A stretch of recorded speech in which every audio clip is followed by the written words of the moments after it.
लड्डू गोपाल की कथा। एक सेठ जी श्री कृष्ण के परम भक्त थे। एक बार वह अपने घर पर लड्डू गोपाल जी लेकर आए और सेठानी जी से बोले कि इनकी सेवा करना, इनको सुबह शाम भोग लगाना। सेठानी जी को उनकी सेवा करना बहुत मुश्किल लगता था। उनका मानना था कि मुझे बच्चों की देखभाल से समय नहीं मिलता, मैं ठाकुर जी की सेवा कैसे करूं? एक दिन सेठानी ने लड्डू गोपाल जी को अपने बंगले के बगीचे में मिट्टी खोदकर दबा दिया और अपने पति से कहा कि लड्डू गोपाल जी चोरी हो गए। सेठ जी को बहुत दुख हुआ, लेकिन सेठ जी ठाकुर जी की इच्छा मानकर मन मसोस कर रह गए।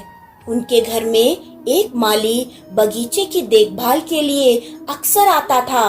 उस माली को बगीचे का वह भाग आकर्षित करता जहाँ सेठानी ने लड्डू गोपाल जी को दबाया था। एक दिन उसने उस भाग को खोदा तो उसे लड्डू गोपाल जी मिल गए।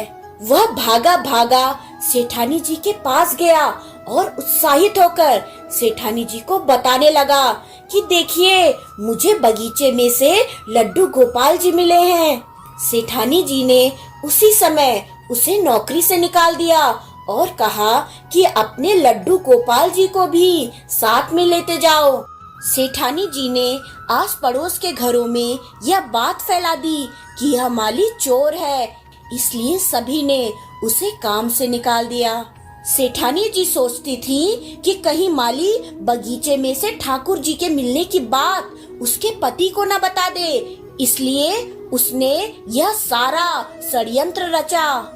माली मायूस होकर घर चला गया और अपनी पत्नी को लड्डू गोपाल सौंपकर रोने लगा। पत्नी ने कहा, आप क्यों रो रहे हैं? यह तो अच्छी बात है कि आप लड्डू गोपाल घर पर लेकर आए हैं। माली ने सारी बात अपनी पत्नी को बताई कि कैसे लड्डू गोपाल के मिलते ही उसकी नौकरी चली गई। इसमें अच्छी बात क्या है? पत्नी ने पति से कहा, ईश्वर पर विश्वास रखें, जो होता है अच्छे के लिए ही होता है।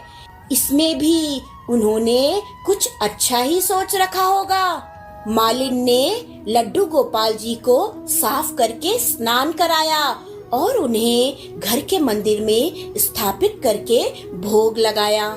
जो मिट्टी ठाकुर जी को साफ करने के बाद मिली थी, उसने अपने पति से पूछा कि इसका क्या करूं? माली ने कहा कि बाहर आंगन में इतनी सारी मिट्टी पड़ी है, उसी में फेंक दो।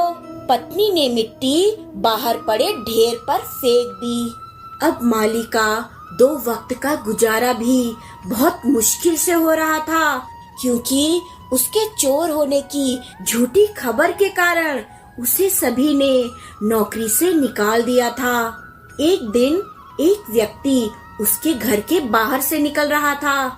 उस व्यक्ति ने घर के बाहर पड़ी मिट्टी में बहुत सुंदर फूल खिले देखे तो उसने माली को बाहर बुलाया। उसने माली से पूछा, क्या तुम इन फूलों के बारे में जानते हो? माली ने कहा, मैंने यहाँ यह फूल उगने से पहले कभी नहीं देखे थे, मुझे इन फूलों के बारे में जानकारी नहीं है। उस व्यक्ति ने बताया कि यह एक खास किस्म के फूल हैं। बाजार में यह फूल बहुत महंगे दाम पर बिकते हैं। माली ने जब फूल के बारे में जानकारी इकट्ठी की तो उस व्यक्ति की बात सच निकली। वो फूल खास किस्म के थे और बहुत महंगे दाम पर बिकते थे। अब उसने उन फूलों की खेती बड़े पैमाने पर करनी शुरू कर दी। कुछ ही वर्षों में वह धनवान बन गया। उन दोनों पति पत्नी ने निश्चय किया कि ठाकुर जी की सेवा में विघ्न ना आए, इसलिए हम बच्चा नहीं करेंगे। ठाकुर जी की सेवा हम बच्चे की तरह करेंगे। एक दिन उस माली के घर पर एक भिखारिन भीख मांगने आई। माली ने उसे पहचान लिया। माली ने कहा, सेठानी जी, आप भीख क्यों मांग रही हैं? भिखारिन ने कहा कि मैं तुम्हें पहचान नहीं पाई। माली ने कहा, मैं वही माली हूँ जिसे आपने चोरी का झूठा इल्जाम लगाकर नौकरी से निकाल दिया था। मैं आज तक इस बात से परेशान हूँ कि आपने ऐसा क्यों किया था। तब सेठानी ने कहा, मेरे पति की मृत्यु हो गई है और जिन बच्चों की देखभाल करने के लिए मैंने ठाकुर जी को मिट्टी में दबाया था, उन्होंने मुझे घर से निकाल दिया। मैं अब भीख मांगकर गुजारा करती हूँ। मैंने तुम पर झूठा इल्जाम इसलिए लगाया था, कहीं बगीचे में से लड्डू गोपाल निकलने की बात तुम मेरे पति को न बता दो।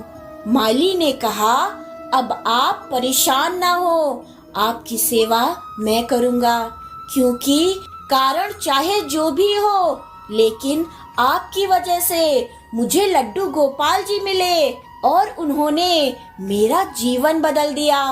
बोलो लड्डू गोपाल जी की जय। जय श्री कृष्णा। राधे राधे।